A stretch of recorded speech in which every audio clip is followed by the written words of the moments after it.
행복한 안식일 또 밝은 모습으로 우리 이렇게 동대구 새벽교회 성도님들 또 얼굴을 만나 뵐 수 있어서 또 행복하고 또 하늘에 또 기쁘신 은혜가 우리 모든 성도들 삶 가운데 함께 하시기를 주의 이름으로 축원합니다. 제가 우리 이수정 우리 성도님 좀 소개하겠습니다. 나이는 70세이시고요. 51년생이라고 합니다. 미국에서 한 40년 사시고 또 그곳에서 신앙을 열심히 하시다가 이제 한국에 이렇게 오게 되었습니다. 그래서 우리 이름으로는 이수정이라고 하는 이름을 쓰시고 영어 이름으로는 수잔이라고 하는 이름을 사용하신답니다. 그래서 이렇게 오늘까지는 이제 교회 참석하시고 이렇게 다음 주부터는 조금 제주도에 조금 가셨다가 오신 이후에 열심히 화요일, 금요일 안식일 빠지지 않고 열심히 출석하신다고 합니다. 우리 만날 이렇게 반갑게 이렇게 인사하시고 그렇게 환영해 주셨으면 감사하겠습니다.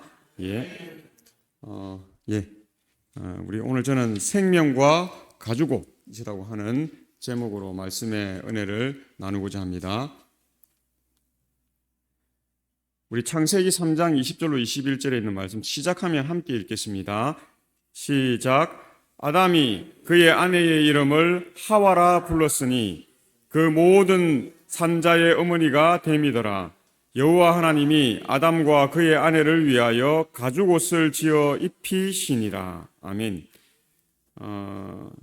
이 말씀은 우리가 언뜻 보면 조금 이렇게 헷갈리는, 조금 이해하기가 언뜻 그렇게 되지 않는 그러한 부분입니다. 왜냐하면 창세기 3장은 아담과 하와가 범죄한 그러한 기록들이 기록되어 있습니다. 그래서 하와가 유혹에 이 사단이 들어간 뱀에 의해서 유혹에 빠져서 금단의 과실, 우리가 선악을 알게 하는 나무의 과실을 따 먹음으로 이렇게 죄를 이렇게 짓게 되었고요. 또 하와가 죄를 지은 즉시 누구에게로 갑니까? 남편인 아담에게 가서 그가 뭐 이거 먹고 나서 죽지도 않고 하나님 말씀과는 좀 다르게 더 이렇게 활기가 있고 또 이렇게 생명이 더 있는 것 같아. 그런데 아담이 그 사실을 이 하와의 말이 잘못되었다는 것을 알았고 하와가 사단의 그 꾀임에 넘어갔구나 하는 생각을 하고 이제 하와가 죽겠구나 하는 생각을 했습니다. 그래서 아주 치열한 투쟁의 시간 가운데 아담이 들게 되었고요. 아담의 결정은 무엇이었습니까? 하나님이 나와 함께하게 하신 이 돕는 배필과 내가 운명을 같이 해야 되겠다. 우리 운명 공동체 뭐 이런 이야기 많이 들어보셨죠? 하와가 그렇게 생각했습니다. 그래서 같이 죽겠다. 그래서 이 아담이 그 과실을 이렇게 먹게 되는데요. 하와는 유혹에 넘어가서 그 과실을 먹게 되었고 아담은 자기가 이렇게 자유의지로 그것을 먹게 되어서 성경은 이렇게 죄가 하와로부터 들어오긴 했지만 아담이 죄의 장본인이라고 그렇게 이야기합니다. 그래서 이 땅에서의 죄의 장본인은 아담이고 하늘에서의 죄의 장본인은 사단입니다. 그래서 죄의 원류는 사단이죠. 그런데 그러한 이야기가 있고 나서 곧 이어서 아담이 그의 아내의 이름을 하와는 생명이라고 하는 뜻이거든요.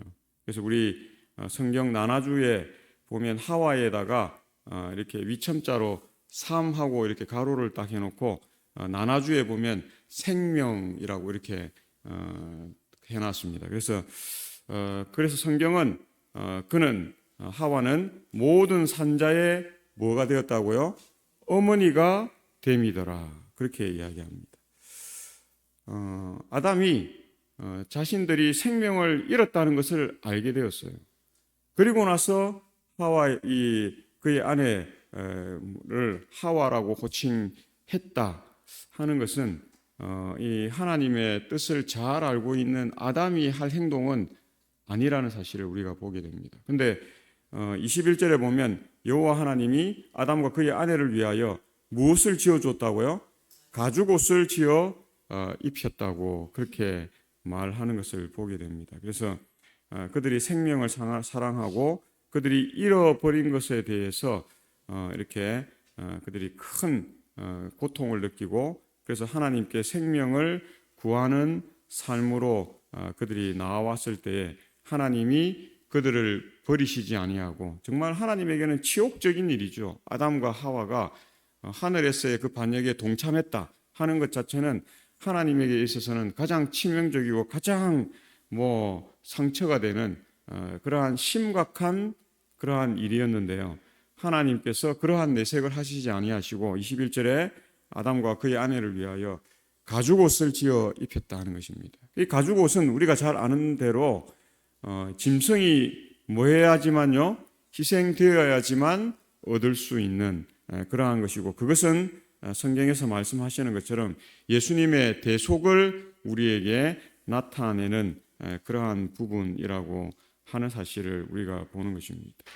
아담의 믿음은 은혜를 붙잡는 그러한 그가 죄를 짓고 반역한 즉시로 그가 한 행동은 후회였고, 또 후회를 통해서 그가 회개의 길을 이렇게 나와서 은혜를 붙잡는 그러한 삶 가운데 놓이게 되었다는 사실을 본문은 우리에게 말해줍니다. 그래서 이 부조와 선지자에 있는 말씀에 보면 천사들처럼 에덴의 거주자들도 시험 아래 있었으며 그들의 행복스러운 지위는 창조주의 율법에 충성하는 조건 하에서만 지속될 수 있었다고 이야기합니다. 그들은 순종하고 살든지 불순종하여 죽을 수도 있었다. 하나님께서는 풍성한 축복을 받을 자로 그들을 창조하셨다. 범죄는 하나님께서 주신 선물들을 박탈하고 그들에게 불행과 멸망을 가져올 것이었다. 그렇게 말하고 있습니다. 우리가 시험이라고 하는 이 단어, 하나님께서 우리에게 하는 시험은 테스트의 시험, 사단이 우리에게 주는 유혹의 그 시험은 템테이션, 말 그대로 유혹하는, 그래서 우리를 죄짓게 하고 우리가 하나님에게서 등을 돌리고 하나님을 떠나가도록 하는 그러한 이 유혹의 시험이라고 하는 사실을 봅니다. 그래서 우리 모두는 하나님 앞에 테스트의 시험 아래 놓여 있고, 그것을 통과했을 때에 하나님께서 우리에게 영원한 생명, 또 하나님 나라에 거할 수 있는 삶을 우리에게 주신다는 사실을 우리가 보는 것입니다. 그래서 우리가 하나님께 순종하는 것은 참 중요한데요, 천사들은 사단의 계교에 대하여 경계하도록 그들에게 늘 경고했다는 사실입니다. 아담과 하와가 경고를 받지 않고 그 부분에 대해서 전혀 몰랐기 때문에 죄를 지었다면 아담 하와도 할 이야기가 있겠죠. 그런데 그는 그들을 함정에 빠뜨리려고 줄기차게 노력할 것이기 때문에 사단이요, 그들이 하나님께 순종하는 동안에는 이 악한 자가 그들을 해할 수 없었는데, 이는 필요한 경우에는 하늘에 있는 모든 천사들이 그들을 돕기 위하여 파견될 것이었기 때문이었다는 것입니다. 그래서 그들이 사단의 최초의 암시를 단호히 물리친다면 그들은 하늘의 사자들처럼 안전할 것이었다. 그러나 그들이 한 번 유혹에 넘어가면 그들의 본성은 너무도 타락하게 되어 그들 스스로 사단을 저항할 능력이나 의향도 가질 수 없게 될 것이었다. 그래서 우리말에 바늘 도둑이 뭐 된다고 이야기합니까? 소도둑 된다고 그렇게 이야기해요.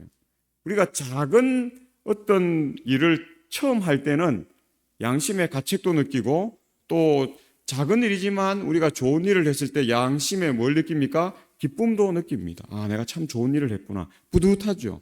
그래서 밤에 잘 때도 어떻게 해요? 두 발 쭉 뻗고 편안하게 잠이 와요. 근데 우리가 처음 죄를 지을 때 거짓말을 한다든지 남을 속인다든지 이럴 때는, 그리고 나면 집에 오면 잠이 잘 와요, 안 와요? 잘 오지 않아요. 마음이 콩닥콩닥 뛰면서 어떻게 합니까? 이건 불안하고, 내가 괜히 거짓말을 했나? 괜히 내가 그분을 속였나? 이런 생각들이 드는 것입니다. 그런데 좋은 일도 자꾸 그 작은 좋은 일이 커지기 시작하면 나중에는 뭐예요? 덤덤해져요. 처음에는 작은 일에도 막 이렇게 마음이 벅차고 이렇게 했는데, 나중에는 큰 좋은 일을 해도 어떻게 해요? 그 정도는 당연한 일이지. 그렇게 하면서 살아야지. 이렇게 되는데요. 나쁜 일도 마찬가지입니다. 작은 일에 이렇게 잘못한 것도 밤에 잠이 안 올 만큼 자다가도 깜짝 일어나, 내가 그거 잘못하지 않았나? 내가 왜 그렇게 했지? 막 이런 게 하는데 나중에 크게 죄를 지으면 어떻게 됩니까? 그게 자꾸 단계를 밟아서 가면 큰 죄를 지어도 그냥 무덤덤합니다. 그게 뭐 죄일까? 살인을 해도 나중에 어떻게 됩니까? 뭐 그럴 수 있다. 내가 그럴 만하니까 그렇게 했지. 이렇게 우리가 그걸 신학적으로는 화인 맞은 양심 그렇게 이야기합니다. 이 양심이 화인 맞으면 나중에 뭐 큰 죄를 지어도 정당성을 이야기하는 삶이 되는 것입니다. 그래서 순종과 불순종 이것은 뭐 이렇게 백지장 한 장 차이 같은데요. 이렇게 앞으로 하면 순종이고 뒤집으면 불순종인 것 같은데 그 차이, 그 갭은 이 하늘과 모든 우주를 뭐 하는 것 같아요? 그만큼 이렇게 거리가 있는 것처럼 그렇게 느껴질 수도 있는 그러한 부분이라고 하는 것입니다. 그래서 부조와 선지자 53쪽에는 선악을 알게 하는 나무는 하나님께 대한 그들의 순종과 사랑의 시금석으로 삼아진 바 되었었다. 그렇게 말을 하고 있는 것을 보게 됩니다. 그래서 우리가 선악 이것은 뭐 이렇게 연결되어 있는 부분 같지만 그것이 가장 가까운 부분이기도 한 듯하지만 가장 먼 부분 또 함께 할 수 없는 그러한 부분이라고 하는 사실을 우리가 봅니다. 그래서 순종과 불순종 또 믿음과 불신 우리가 그리스도 안과 사단 안의 그 차이와 갭은 하나님께서는 이렇게 좁히는 삶이 아니라 어떻게 해요? 예, 우리가 알지도 못하는 삶, 또 우리가 그 부분에 대해서 우리가 삶을 통해서 체득하거나 체험하거나 알아가지 않는 삶을 하나님께서는 우리에게 주시기를 원하셨고 그렇게 해서 하나님께서 아담 하와를 통해서 이 지구성을 이루어 가시려고 하셨다 하는 것을 우리가 보는 것입니다. 그래서 이러한 일들에 왜 이 하와가 실패했는가? 이 부조와 선지자 이 책에서는 천사들은 하와에게 동산에서 날마다의 노동을 하는 동안에 남편을 떠나가지 않도록 조심하라고 주의를 주었다. 남편과 함께 있으면 그 여자는 홀로 있을 때보다 유혹에 빠질 위험이 적을 것이었다. 그러나 자기의 즐거운 일에 몰두하여 그 여자는 무의식 중에 남편의 곁을 떠나 돌아다녔다. 우리가 한때 뭐 자유부인 뭐 이런 이야기들이 참 많았거든요. 1970년대 뭐 이럴 때. 그래서 이 남편의 속박, 남편의 억압, 또 남편의 그늘 하에서 좀 벗어나서 또 여자도 여자의 자유와 또 여자들이 누릴 수 있는 것을 누리면서 살아야 한다 하는 그 자유주의적인 그러한 생각들이 있었는데요. 그 시절에 가장 유행했던 것이 제비족입니다. 제비족. 강남에 가면 뭐 사모님 손 한번 잡으실까요? 하면서 참 이렇게 하는 이것들이 뭐 엄청나게 했어요. 가정 파탄이 가장 많이 일어났던 그러한 시기고 그렇게 했다는 걸 우리가 잘 압니다. 그래서 이 부부가 자기만의 어떤 것을 누리는 것도 뭐 그것이 꼭 나쁘다 우리가 이렇게 이야기할 수 없지만 이렇게 남편과 나는 별개고 뭐 남편은 남편이고 나는 나고 우리가 이렇게 자유주의적인 생각을 하는 것도 이렇게 그렇게 바람직한 모습은 아니다 그렇게 합니다. 저는 그래서 이렇게 초등학교 5학년 때 제가 신앙을 받아들이고 이렇게 나왔기 때문에요. 저는 그 이런 부분 때문에 마트를 가도 가족을 다 데리고 갑니다. 우리 집 사람이 처음에 그게 너무 좋대요. 어딜 가도 저는 가족을 다 데리고 다닙니다. 그래서 저희 아이들 어릴 때는 하여튼 뭐 앞에 뭘 문방구에 뭘 사러 가도 아이들 다 대동해서 가고 뭐 이렇게 저는 그게 참 좋더라고요. 근데 이제 아이들이 크니까 그걸 좋아할까요? 싫어할까요? 네, 싫어하죠. 이제 아이들이 크니까 아빠 내가 애도 아니고 뭐 그 앞에 가는데 그 슈퍼 가서 뭐 사러 가는데도 데려가냐고. 제가 뭐 저희 집 사람이 뭐 딸기를 사야 된다고 해서 딸기 사러도 우리 가족을 다 데리고 갔어요. 그래서 딸기 사오고 이렇게 했는데 저는 좋아요. 저는 좋은데 저희 아이들은 이제 컸다고 그렇게 하는데요. 이런 부분 때문에 그런 것 같습니다. 우리가 가족도 자꾸 함께 해야 어떻게 해요? 예, 같은 좋은 추억이 생기고 어떤 공유할 부분이 생기고 아빠하고 내가 우리 어릴 때 이렇게 해서 어떻게요? 자기들도 나중에 결혼해서 아이들을 키울 때 우리 부모님은 이렇게 했는데 그래서 닮아가는 것이지 전혀 그런 게 없으면 자녀들이 했을 때 나는 우리 부모한테 배울 점이 하나도 없는 것 같아요. 우리 부모는 도대체 뭘 했지? 뭐 우리가 무슨 뭐 추억이 있나? 제가 어제 빵 만들면서 참 이렇게 좋은 추억을 가졌어요. 제가 교회 다니면서 교회에서 이렇게 빵을 몇 시간씩 만들면서 또 실패하기도 하고요. 또 그 다음에 바로 또 성공해서 뭐 이렇게 우리 한 병의 장로님이 막 처음 시도했던 게 실패해가지고 막 안절부절 하시더라고. 아이 목사님 오셔가 제가 이렇게 잘 만들어갖고 이렇게 보여주고 싶었는데 조금 더 신경을 썼더니 그게 실패했다고. 그래서 이제 두 번째 할 때 많은 부담을 또 안고 하셨는데 두 번째 거는 또 너무 잘 된 거예요. 그래서 이야 이게 본 실력이라고 이제 그렇게 말씀하셨는데요. 다 추억이 되는 것 같습니다. 이 교인들하고 이런 뭐 우리가 뭐 소그룹 요새 많이 하고 뭐 이렇게 뭐 그룹 활동 이렇게 하도록 하는데 다 이 형식적인 이렇게 그냥 말로만 하는 행동보다 직접 이렇게 빵을 만들고 뭐 반죽도 하고 또 뭐 14가지 들어가다고 제가 세어 보니까 뭐 14가지가 들어가더라고요. 그거 다 또 섞어 가지고 그것도 어떻게 해요? 물 온도도 맞아야 되고 너무 뜨거워도 안 되고 너무 차가워도 안 되고 그 뭐 이렇게 50도에서 이렇게 조금 밑으로 이렇게 맞춰 가지고 하더라고요. 그래서 10가지 딱 지어가면서 전문성이 느껴지는 빵을 만들었어요. 저희들은 그날 어제 갖고 와서 맛있게 먹었습니다. 저희 딸은 빵을 좋아하니까 좋다고 그렇게 이야기해요. 그래서 맛있게 먹었는데요. 실패한 빵도 맛있더라고요. 왜냐하면 아이들은 요즘에 이렇게 가면은 이렇게 딱딱한 빵 있잖아요. 그걸 좋아하기 때문에 그런 거를 이렇게 이렇게 오렌지 주스나 이런 데 찍어 먹고 이런 걸 좋아하니까 그 실패한 빵도 좋다는 것입니다. 그 실패한 빵이 아니라 우리 딸을 위해서 만든 그러한 빵으로 생각하고 저희들이 이렇게 맛있게 먹을 수 있었습니다.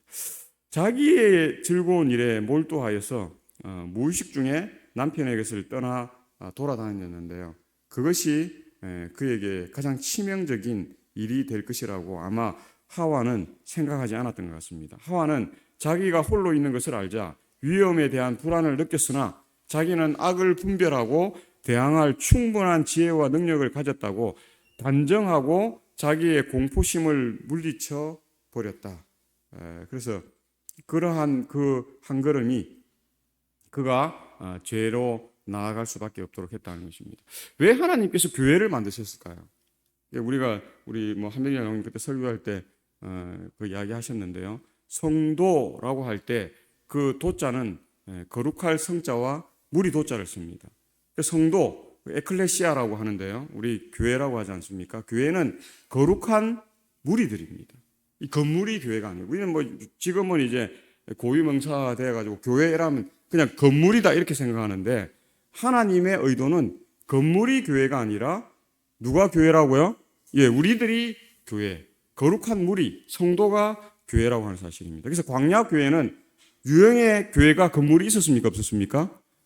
유형의 건물이 없었습니다. 우리가 솔로몬 성전이나 뭐 이런 성전은 있었지만 그들이 이렇게 노예로 와서 광야로 불려내임을 받았을 때에는 교회 유형의 건물이 없었습니다. 근데 우리는 그 광야를 뭐라고 이야기합니까? 광야 교회라고 그렇게 이야기합니다. 그 교회는 거기에 나온 이렇게 출애굽한 그 백성들을 교회라고 불렀다 하는 사실을 우리가 보는 것입니다. 그래서 이 하나님께서 가정을 주신 것도 가정은 어떤 의미에서 가족은 작은 교회입니다.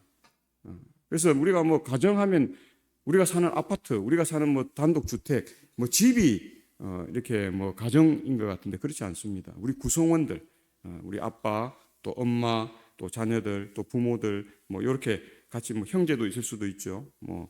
그렇게 사는 것이 우리가 가정이고 또 가족인 것처럼 그것은 가정교회. 그래서 신약에 오면은 가정교회라고 그렇게 하지 않습니까? 다락방에 교회도 있었고 뭐 이렇게 교인들 가정에서 이렇게 예배로 모이는 가정교회로 있었다 하는 것을 우리가 봅니다. 그래서 이 가족이 함께하는 것은 참 중요하고 가족이 추구하는 그러한 신앙과 믿음이 어떻게 해요? 하나님께 고정되어서 하나 되는 것은 참 중요한 그러한 부분 가운데 하나라는 사실을 오늘 이 하와의 단독적인 행동을 통해서 우리가 볼 수 있다는 것입니다. 그래서 캠벨 몰간이라고 하는 신학자는 마귀의 전략은 그와 맞서 싸워야 할 사람들끼리 서로 분열되게 만드는 것이다. 떨어뜨리는 것입니다.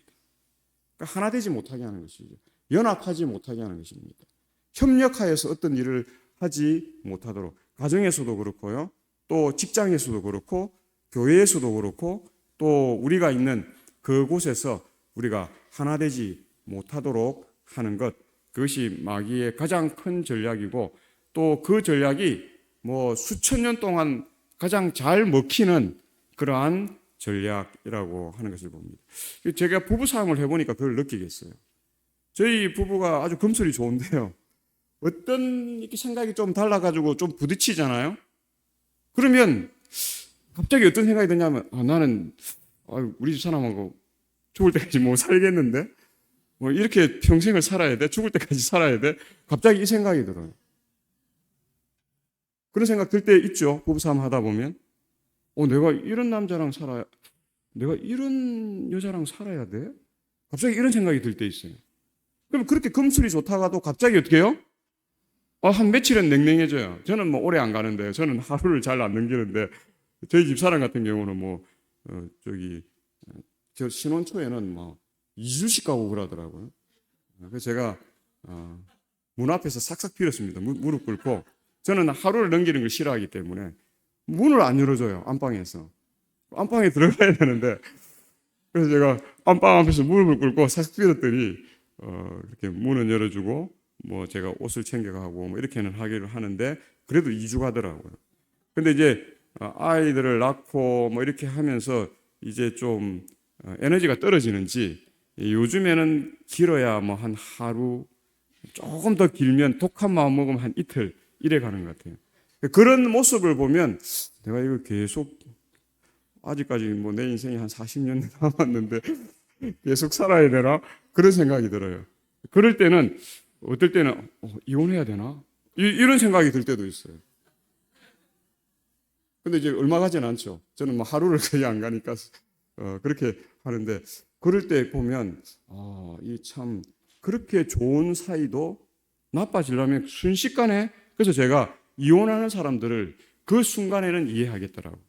지금 같은 순간에는 이해를 못하죠. 지금 같은 순간에는 뭐 사이 좋고 이렇게 하니까 이해가 안 되는데 부부싸움 하고 났을 때는 어떻게 해요?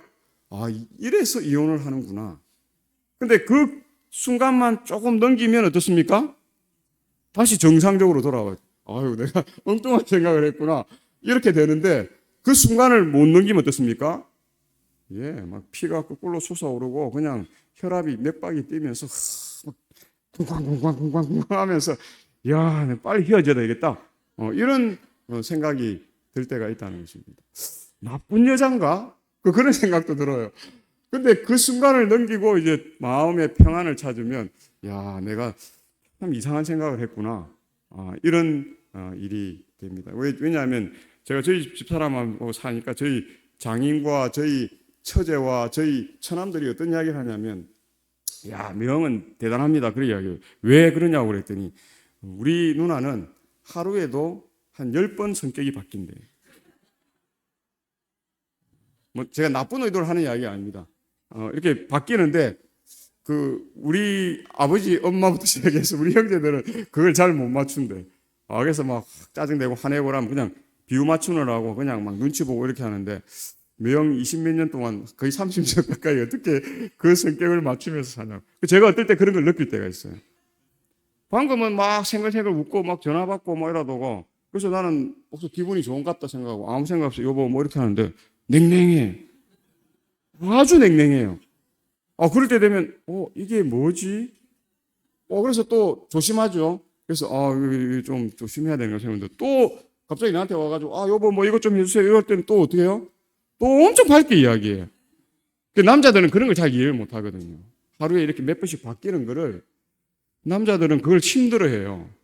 지금은 이제 제가 뭐 거의 20몇 년, 30년 가까이 사니까 이제 우리 집 사람은 이제 그런 게 있구나. 이게 꼭 기분 나빠서 투명하게 이야기하는 것도 아니고 기분 좋아서 꼭 밝게 이야기하는 게 아니구나. 알기 때문에 이제 뭐 이렇게 하는데 신혼 초에는 처음엔 잘 이해가 되지 않더라고요.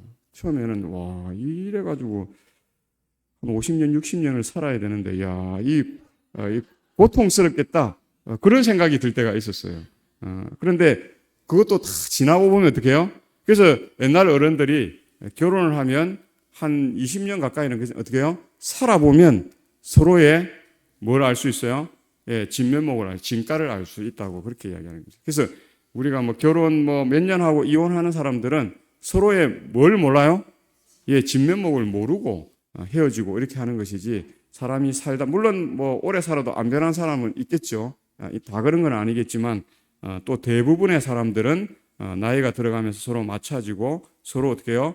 예, 둥글둥글둥글해지는 그러한 삶을 사는 것 같습니다. 그래서 이 관계는 참 소중한 것이고 관계를 어떻게 만드느냐 하는 것이 그리스도인들이 가장 잘 해야 할 부분 가운데 하나. 그래서 우리는 성경 용어로는 코이노니아 그렇게 이야기하잖아요. 코이노니아는 뭐 교제와 뭐 사귐과 뭐 이런 다 거기에 포함되어 있는 그러한 부분이라는 것을 봅니다. 그래서 이 부조와 선지자의 계속 이어지는 말씀에 천사의 경고를 잊은 채 그는 곧 이 호기심과 감탄이 뒤섞인 중에 금단의 나무를 바라보는 자기 자신을 발견했다고 이야기합니다. 그 열매는 매우 아름다웠다. 그 여자는 왜 하나님께서 그들에게 이 과실을 금하셨을까 하고 자문했다. 만약에 그 악한 천사가 괴물처럼 나타나면 우리는 두려워서 다 도망갈 것입니다. 근데 어떻게 날아온다고요? 광명한 천사처럼 와요. 그 열매가 뭐 독이 있어 보이게끔 막 울퉁불퉁하고 막 색깔도 막 울긋불긋 해가지고 그렇게 생겼으면 우리 그 도깨구리처럼 생겼다면 아마 뭐 가까이 안 했겠죠. 근데 그 열매는 매우 아름다웠다는 사실입니다. 그 열매 자체에 어떤 독이 있고 이렇게 한 건 아니었어요.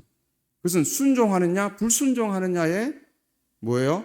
예, 그러한 금령으로 그것이 주어진 것입니다. 그래서 바로 이때가 유혹자의 절호의 기회였고 그는 이 여인의 마음의 생각들을 통찰할 수 있는 능력이 있는 그 여자에게 하나님이 참으로 너희들어 동산 모든 나무의 실과를 먹지 말라 하시더냐라고 하나님 말씀과는 완전 배치되는 말씀이죠. 하나님 동산 모든 그 나무를 다 먹을 수 있대 한 나무만 어떻게 해요? 선악을 알게 하는 한 나무의 열매만 먹지 말라고 했는데 사단은 그 이야기를 교묘히 정반대의 이야기로 하는 것입니다. 참으로 너희들어 동산 모든 나무의 실과를 먹지 말라 하시더냐 그렇게 말을 걸었어요. 그런데 이 유혹자의 기만에 하와는 자기 생각의 메아리를 듣는 것 같았으므로 소스라치게 놀랐다고 하는 사실입니다.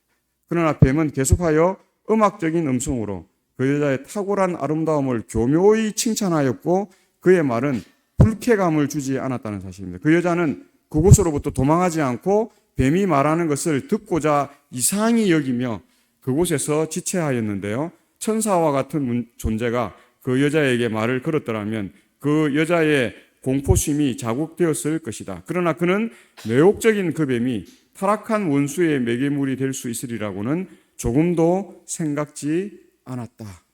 뱀이 말을 한다는 자체가 우리가 이상하게 여겨야 되는데요.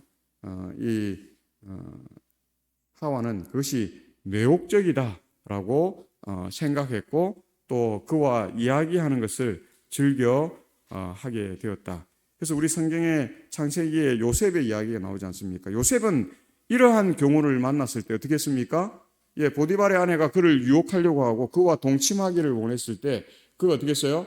그걸 뿌리치고 나오는데 얼마나 집요하게 보디발의 아내가 요셉을 붙잡았는지 그 옷을 어떻게 해요? 예, 빼앗기고 나왔다. 그렇게 말을 하는 것입니다. 우리가 그것을 읽어보면 이거 남자가 쪼잔하게 여자가 뭐 이렇게 한다고 그럴까 이렇게 생각하는데 성경은 의도적으로 요셉이 그러한 행동을 하고 밖으로 나간 것을 기록하고 있다는 사실을 보게 됩니다. 왜냐하면 그것은 우리에게 하늘에서의 사단의 죄와 또 아담과 하와가 첫 죄를 지을 때에 모습과 연결되어 있는 부분이라고 하는 사실을 우리가 알 수 있도록 하기 위해서 그렇게 했다는 것입니다. 우리는 그러한 곳에서 뭐 할 수 있어야 돼요? 도망. 그래서 손자병법에 보면 병법 가운데서 가장 상수가 무엇이라고요? 예, 예, 뭐 36개인데 저걸 알고 나를 알면 백전불태라고 하죠. 이렇게 도망가지 않는다 그렇게 이야기하는데, 그렇게 말하면서 저걸 알고 나를 알면 백전불태예요. 도망가지 않아요. 승리할 수 있다고 이야기하면서 최상책은 뭐라고요? 36개의 주랭랑이라고 그렇게 이야기해요. 말의 어폐가 안 맞는데 그럼에도 불구하고 그렇게 이야기하는 것은 우리가 도망가는 것이 꼭 부끄러운 일이 아니에요.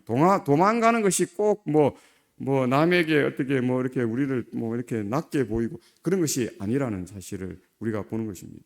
병법의 가장 상책 중에 하나이고, 우리가 세상의 이야기들을 살펴보면 그러한 부분이 너무도 많다는 것을 우리가 봅니다. 그래서 유혹자인 사단이 함정에 빠뜨리려고 던진 질문에 하와는 다음과 같이 대답했는데요. 창세기 3장 22절과 5절에 있는 말씀, 여자가 뱀에게 말하되 동산나무의 열매를 우리가 먹을 수 있으나 동산 중앙에 있는 나무의 열매는 하나님의 말씀에 너희는 먹지도 말고 만지지도 말라. 하와가 대답을 잘했습니까? 잘했어요. 그런데 문제는 앞에 이렇게 이야기를 잘해놓고 뒤에 가서 어떻게 이야기했다고요? 너희가 죽을까 하노라, 그렇게 말하는 것입니다. 그래서 뱀이 여자에게 이르되 너희가 결코 죽지 아니하리라. 너희가 그것을 먹는 날에는 너희 눈이 밝아져 하나님과 같이 되어 선악을 알 줄 하나님이 아신다고 그렇게 이야기합니다. 사도 바울이 아테네 가서 철학자들과 이렇게 논쟁을 하는데 누가 이겼을까요? 사도 바울이 이겼을까요? 철학자들이 이겼을까요? 사도 바울이 이겼습니다. 게임 자체가 되지 않았습니다. 근데 사도 바울이 깜짝 놀란 것은 논쟁으로 그들을 이기면 그들이 그에게 승복할 줄 알았어요. 근데 아무도 그에게 승복하지 않았습니다. 그가 그곳에서 뭐 하루 이틀만 증거했겠습니까? 여러 날을 증거했는데 그가 다 이겼어요. 그런데 아무도 승복하고 하나님을 믿는 자가 없다는 사실에 사도 바울이 놀라게 되었다는 사실. 우리가 이 사단은 우리와 논쟁을 해서 얼마든지 우리를 능수능란하게 이길 수 있는 존재입니다. 그래서 신학자들이 연구를, 성경에 있는 것들 뭐 예언의 신을 연구해서 딱 보니까 사단의 IQ가 얼마쯤 되는 줄 아세요? 신학자들이 뭐라고 한 줄 아세요? 사단은 IQ가 최소 2000이요. 많게는 10,000에서 20,000 정도 되는 존재라고 이야기했어요. 우리 한장님 IQ 얼마입니까? 이거 뭐 공개해도 되나요? 두 자리 있어요. 우리 장로님, 이병호 장로님은 IQ가 얼마 정도 됩니까? 100? 100은 넘어야 되는데. 하여튼, 우리가 최소 2000 되고 10,000에서 20,000 되는 사단을 이길 수 있을까요? 없을까요? 못 이깁니다. 절대 못 이깁니다. 사단은 하나님의 창조의 역사 가운데 함께 했던 존재입니다. 하나님이 어떻게 만들고 하나님의 창조의 원리가 무엇이고 이런 것을 다 아는 존재입니다. 근데 우리가 그 사단을 이기려고 한번 붙어보자. 내가 성경에 다윗과 골리앗 이야기도 나오는데 내가 뭐 다윗처럼 사단을 못 이기겠나 덤벼가지고 이길 수 없어요. 이 다윗이 사단을 골리앗을 이긴 것이 아니라 누가요? 하나님이 골리앗을 이기신 것입니다. 그래서 다윗이 그 전쟁에 나왔을 때 이것은 나의 전쟁이 아니라 누구의 전쟁이라고요? 여호와 하나님의 전쟁이다 하고 가는, 그건 영적 대쟁투의 한 부분이라는 사실을 우리가 보고, 하나님이 싸우셨기 때문에 이기신 것이지 사단이 그 골리앗을, 그래서 사단 앞에 나갔던 이스라엘의 그 뛰어난 다윗보다 더 뛰어났던 장수들은 다 가서 어떻게 해요? 단칼에 그냥 목이 다 날아갔습니다. 근데 다윗은 그것이 자기와 골리앗의 전쟁이 아니라는 사실을 알았기 때문에 승리할 수 있었다는 사실을 우리가 본다는 것입니다. 그래서 이 하나님의 말씀은 어명이에요. 어명. 우리가 뭐 하늘 왕께서 말씀하시는 그 어명을 우리가 따르는 삶, 그것은 참 중요한데 이 교묘하게 우리는 제가 뭐 대학은 법학과를 나오고 대학원을 신학과를 나왔기 때문에 이게 뭐 법리적인 해석으로 이렇게 법률학자들은 이렇게 해석하는 걸 참 좋아합니다. 그렇죠? 유권 해석하고 뭐 이렇게 하고 이렇게 하는 것들을 참 좋아하는데요. 성경은 우리가 그렇게 읽어서 되지 않는다는 것입니다.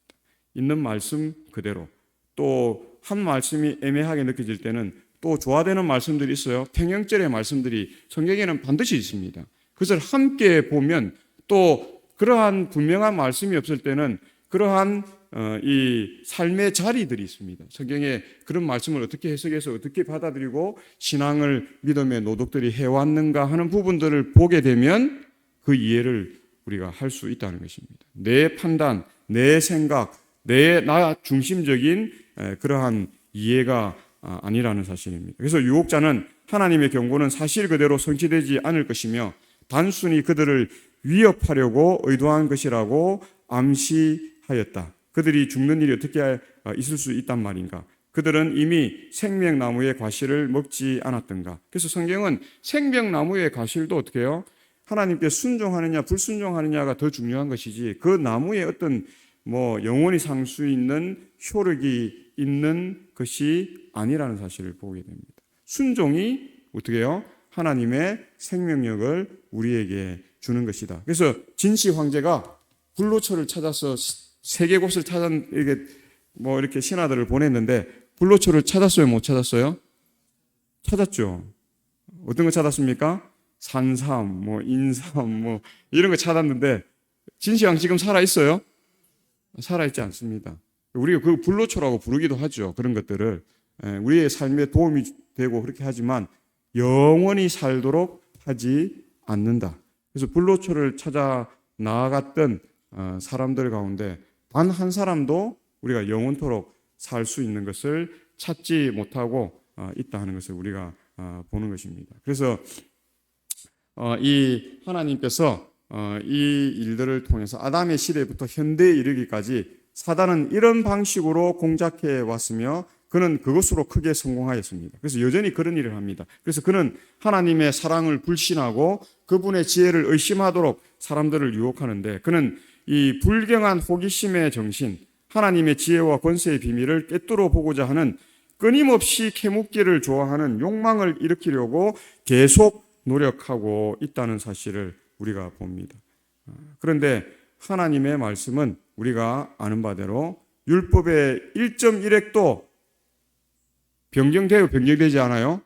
변경되지 않고 다 이룬다고 마태복음 5장 17절에서 19절에 우리에게 그렇게 말씀하고 있는 것입니다. 그래서 많은 무리들은 하나님께서 보류하는 것이 좋다고 생각하는 것들을 찾아내려고 노력하는 중에 하나님께서 계시하신 바 구원의 필수 불가결한 진리는 간과해버리고 사단은 사람들로 하여금 그들이 놀라운 지식의 분야로 들어가고 있다고 믿게 하여 그들을 불순종하도록 유혹하는 일에는 우리가 어떻게 해요? 마음을 금방 열어버리는 그러한 모습들을 봅니다. 그러나 이것은 모두 기만인데 진보한다는 생각에 의기양양하여 그들을 하나님의 요구를 짓밟음으로 타락과 죽음으로 인도하는 길에 그들의 발을 들여 놓아서는 되지 않는다는 것입니다. 이 하나님의 분명한 말씀, 또 천사들이 끊임없이 그 사단이 이런 일을 할 것인 것에 관해서 경고를 받았음에도 불구하고 그 분명한 말씀과 경고가 있음에도 불구하고 그것을 짓밟고 자신의 눈으로 보고 또 이렇게 먹어보고 또 체험하고 경험하고 자기 생각에 그래서 오늘날 가장 이렇게 힘든 것 가운데 하나가 뭐냐면 내가 60년 신앙을 해봤더니 말씀은 이렇게 한다 할지라도 어떻게 해요? 내 경험이 더 중요하다. 내가 이 경험이 이게 맞다라고 하는 게 가장 위험한 것입니다. 우리가 뭐 80년을 신앙하며 경험한다 할지라도 하나님의 말씀이 이렇다고 하면 어떻게 해요? 우리가 말씀을 받아들여야 하는 것입니다. 우리의 뭐 유전, 전통, 우리의 경험, 한번 보십시오. 내가 이 직장 생활하면서 저도 총무과에서 일했고 우리 이병호 장님도 총무과에서 일하는데 일하는 스타일이 같을까요, 다를까요? 다릅니다. 아마 제가 만든 서류들이 아마 병원에 아직까지 있을 거예요.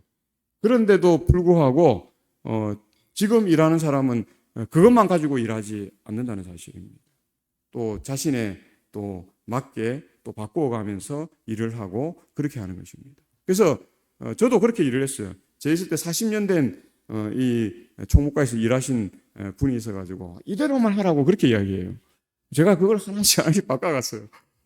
나중에는 뭐 아무 소리 안 하시더라고. 처음에는 막 이대로만 하라 몇 번 그렇게 하셨는데 나중에는 왜냐하면 그분은 이렇게 자를 꺼서 이렇게 자를 꺼가지고 딱 하는데 컴퓨터로 한 것처럼 정확하게 해요. 근데 자로 아무리 잘해도 보기엔 참 좋아요. 야, 이런 정성을 그렇게 하는데 컴퓨터로 딱 표로 이렇게 한 거하고 비교하면 어떤 게 더 보기에 좋을까요? 컴퓨터라는 게 더 낫죠. 본인은 40년을 그렇게 일해왔기 때문에 그것이 가장 좋다고 생각하지만 또 다른 사람들은 어떻게 해요? 컴퓨터로 금방 할 수 있는 표 만드는데 뭐 1초도 안 걸리잖아요. 그냥 가서 뭐 몇 개 딱 체크하면 쫙 나오잖아요.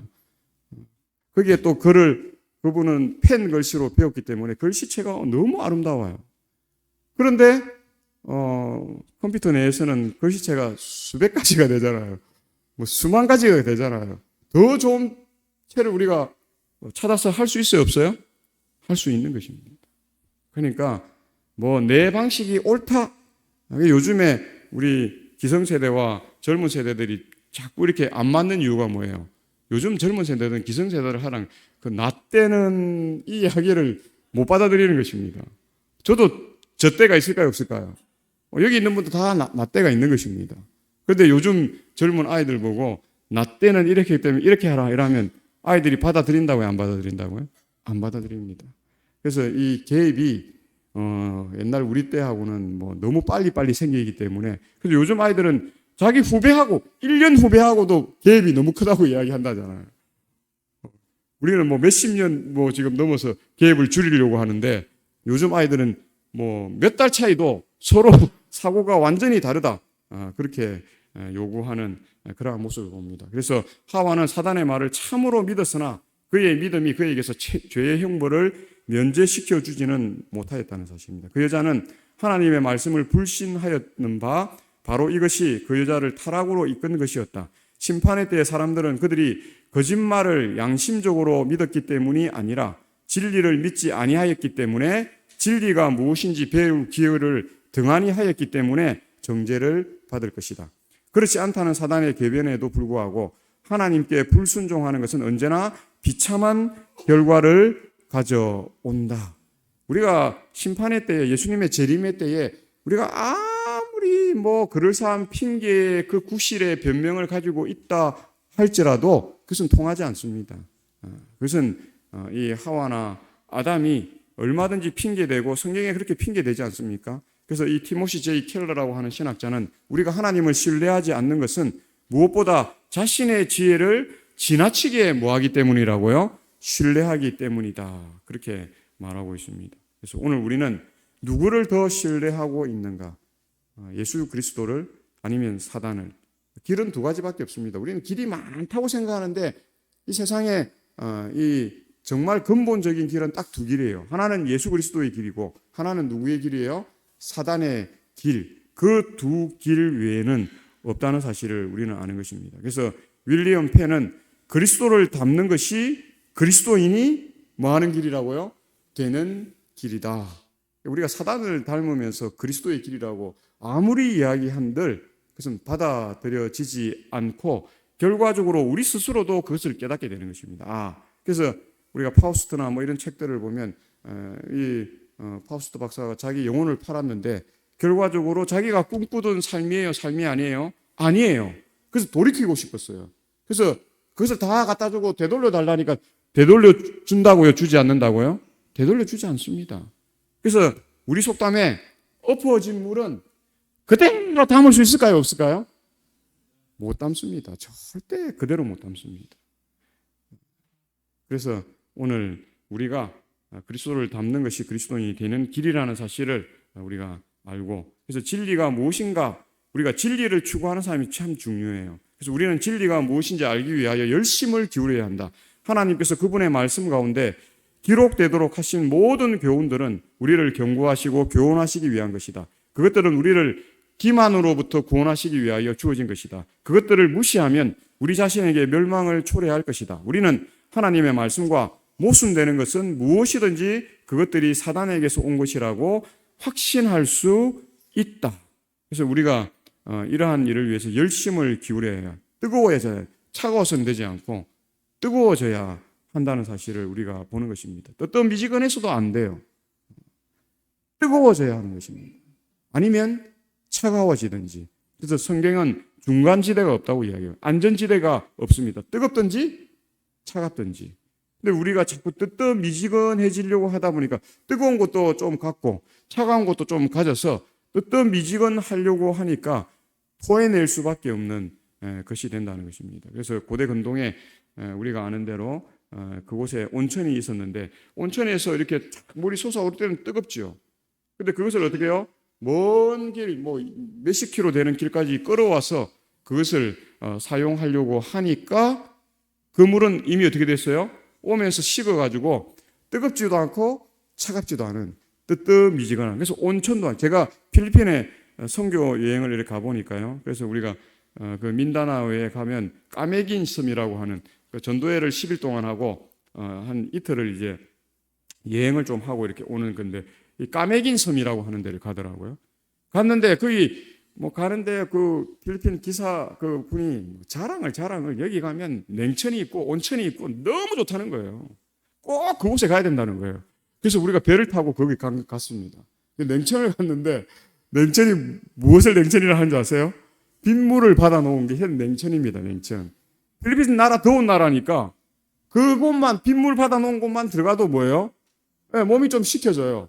근데 한국 사람 적성에 맞아요? 안 맞아요? 우리 체질에는 안 맞아요. 이걸 어떻게 냉천이라고? 그래 우리 온천으로 갑시다. 그래 냉천에서는 한 10분 있다가 한 번 더 갔다가 그냥 나와서 온천으로 갔어요. 온천에 갔는데 온도가 몇 도인지 아세요? 27도. 필리핀에서는 그걸 온천이라고 하더라고. 우리는 갔는데 그게 또 미지근해요. 근데 그 물이 솟아 올라오는 곳이 있더라고. 그곳에 이렇게 좀 손을 대고 있으면 그곳은 조금 이렇게 따뜻한 게 느껴져요. 근데 이 받쳐져 있는 물은 이미 이렇게 식으면서 한 27도 된다고 그렇게 이야기해요. 들어갔는데 한국에서 생각하던 온천이 아니에요. 그래서 우리가 많이 이렇게 실망을 했던 그런 경험이 있는데요. 그래서 부조와 선지자는 뱀의 금단의 나무 과실을 따서 그것을 반쯤 싫어하는 하와의 손에 놓았고, 그리고 나서 그는 하나님께서 그들이 죽지 않도록 이것을 만지지 말라고 하셨다는 여자 자신의 말을 그 여자에게 상기시켰어요. 봐라, 만졌는데 죽는다, 죽지 않는다? 죽지 않는다. 그래서 그 여자가 과실을 만져도 아무 해가 없는 것처럼 그것을 먹어도 해가 없으리라고 그는 단언하였다. 하와는 그것을 만졌지만 아무런 해로운 결과도 생기지 않은 것을 알자 더욱더 대담해졌어요. 그래서 그 여자가 나무를 본즉 먹을짓도 하고 보암직도 하고 지혜롭게 할 만큼 탐스럽기도 한 나무인지라 그 여자가 그 과실을 따먹었다. 그렇게 말하고 있습니다. 근데 참 놀라운 사실은 죄의 전파력이라고 하는 사실입니다. 두려움 없이 그 여자는 따서 먹었는데요. 그리고 이제 범죄한 그 여자는 자기 남편을 멸망시키는 일에 사단의 대리자가 되는 것입니다. 이상스럽고 부자연스럽게 흥분된 상태에서 금단의 과실을 두 손에 들고 그 여자는 남편이 있는 곳을 찾아서 일어났던 모든 일을 말하였습니다.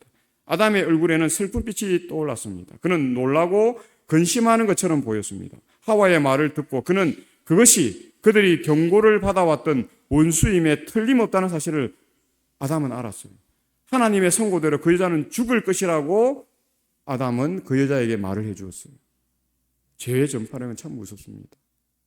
반대로 복음의 전파력도 죄의 전파력을 능가하는 그 일을 해야 한다는 것입니다. 그렇기 때문에 마지막 남은 백성인 우리의 사명이 얼마나 큰 것인가, 새천사의 기별을 증거하는 그 일이 얼마나 큰 것인가 하는 걸 느끼는 것입니다. 그래서 보면 그 말에 그 여자는 그들이 결코 죽지 아니하려는 뱀의 말을 반복하면서 그에게 먹도록 재촉했습니다. 그 여자는 하나님께서 불쾌히 여기시는 아무런 증거도 느끼지 못했으며 오히려 하늘의 사자들을 고무시키는 그런 새로운 생기로 모든 기능들에 감동을 주는 상쾌하고 기분 좋은 감각을 느꼈기 때문에 뱀의 말이 틀림없이 참될 것이라고 말하였습니다. 아담은 그의 반려자가 하나님의 명령을 어기었다는 것, 그들에게 충성과 사랑의 시금석으로 부하가 된 단 하나의 금령을 무시하였다는 것을 깨달았다. 그의 심중에는 무서운 뭐가 있었다고요?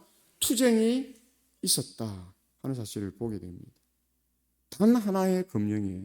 그래서 왜 이게 부자 관원이 왔을 때에 하나님께서 너에게 단 하나가 부족하다고 이야기했는가 하는 부분을 우리가 봐야 하는 것입니다. 하나가 무너짐으로 어떻게 해요? 모든 것이 무너질 수 있기 때문에 그렇다는 사실을 우리는 봐야 하고요. 그래서 아담이 하와와 함께 죽기를 결심하고 그렇게 그것을 먹었다 하는 사실을 성경은 우리에게 이야기합니다. 그런데 더 놀라운 사실은 아담은 그의 죄를 부인하거나 변명할 수 없었는데 그러나 참회의 태도를 나타내는 대신에 그는 그의 아내에게 그리고 그렇게 함으로 하나님 그분에게 죄를 씌우려고 노력했다는 사실입니다. 이건 누가 한 일이죠? 사단이 한 일입니다. 그런데 이 죄를 지은 아담 하와가 똑같은 행동을 합니다. 그래서 아담이 그렇게 뛰어난 휴머니스트로서의 자세를 보이고 나도 함께 죽겠다라고 결심하고 그것을 먹었던 아담이 하나님께서 묻자 곧 뭐라고 이야기합니까? 하나님이 주셔서 나와 함께 있게 하신 여자 그가 그 나무 실과를 내게 줌으로 내가 먹었나이다. 하와에 대한 사랑에서 고의로 하나님의 승인과 낙원에 있는 자기의 집과 영원한 기쁨의 생활을 포기하기로 선택했었던 그는 범죄한 지금에는 그의 아내와 심지어 창조주 하나님에게서 범죄의 책임을 씌우려고 하고 죄의 세력은 그처럼 무서운 것이라는 사실을 우리에게 나타내 보여줍니다. 하와도 마찬가지죠. 뱀이 줌으로 깨물어 먹었나이다. 아담도 마찬가지입니다. 하나님이 주셔서 나의 돕는 배필이라고 함께 하도록 한 그가 해서 내가 이런 죄를 지었다. 그래서 내가 어찌하여 이렇게 하였느냐? 그렇게 물으셨을 때 뱀이 나를 깨물어 또 왜 하나님께서 뱀을 창조하셨습니까? 왜 뱀이 에덴에 들어오도록 허용하셨습니까? 이것들은 그 여자의 죄에 대한 변명 가운데 암시된 질문이고 이처럼 그 여자도 아담과 같이 그들의 타락의 책임을 하나님께 돌리는 그 일을 했다. 그래서 자기 합리화의 정신이 얼마나 무서운가 하는 것들을 우리에게 말하고요. 죄가 아담의 모든 자녀들이 이 정신을 나타내도록 하고 하나님께 불평하는 그러한 삶으로 우리를 만들어 놓았다 하는 사실을 우리에게 보게 됩니다. 그래서 순종과 불순종 역시 얼마나 큰 차이를 내는가. 순종은 선의 열매를 끊임없이 맺어가는데 불순종은 악의 열매를 반대로 끊임없이 맺어가는 것입니다. 그래서 로마서 6장 23절에 아무도 죄의 삭은 사망이라고 이야기하므로 아무도 스스로 속이지 말아야 하고요. 그래서 하나님의 율법을 범하고 벌을 받지 않을 수가 없다는 사실을 봅니다. 그래서 성경에 아담은 종신토록 어떻게 해요? 노동하면서 땀을 흘리면서 가족을 위해서 사는 그 삶. 또 이 유혹에 넘어가서 아담까지도 죄를 짓도록 한 여인은 남편에 예속되어서 어떻게 해요? 남편의 보살핌과 사랑과 그늘 아래 살도록 그렇게 했다는 사실을 우리에게 보는 것입니다. 그래서 죄의 삭은 사망, 하나님의 은사는 그리스도 예수 우리 주 안에 있는 영생. 그래서 우리가 그렇다고 해서 아담이 또 하와가 실망하지 아니하고 죄 지은 그들이 어떻게 해요? 예수 그리스도의 구속을 바라보았던 것처럼 오늘 우리도 죄의 삭은 사망이라고 하는 이 결론에 우리가 우리의 삶을 또 실패하거나 또 포기하는 삶이 아니라 하나님의 은사는 그리스도 예수 우리 주 안에 있는 영생이라고 하는 말씀이 곧 이어서 우리에게 주어져서 핵심은 죄의 삭은 사망이 아니라 하나님의 은사라는 사실입니다. 그리스도 예수 우리 주 안에 있는 영생의 삶을 우리가 살아야 한다. 그래서 하나님께서 그 일을 위해서 가죽옷을 주셨다는 것입니다. 그래서 겸비하게 하고 말할 수 없는 슬픔으로 그들은 아름다운 집에 작별을 구하고 죄의 저주가 내린 땅에 살기 위하여 나아갔다. 일찍이 그들에게 온화하고 일정한 온도를 유지하던 대기에 현저한 변화가 일어났다. 그러나 여호와께서는 자비로우시게도 극단적 한서에서 보호하시려고 그들에게 가죽옷을 마련해 주셨다. 이 가죽옷이 예수 그리스도의 생명을 표상하는 것이라는 사실을 우리가 잘 압니다. 오늘 하나님의 가죽옷을 우리가 바라보는 그 삶 가운데 하나님의 그 크신 사랑이 무엇이고 하나님께서 영원토록 우리를 버리시고자 하시는 분이 아니라 모든 자가 구원에 이르게 하는 그 사역이 하나님의 사역이라고 하는 사실을 우리가 깨닫고 우리가 희망을 가지고 하나님 안에서 변화된 영혼, 아담과 하와가 변화되어서 히브리서 믿음의 장에 아담의 이름이 믿음의 의인으로 나오는 것처럼 우리의 오늘 이 삶이 하나님의 구원에 이르는 우리 모두의 삶이 되시기를 바라면서 말씀을 줄이겠습니다.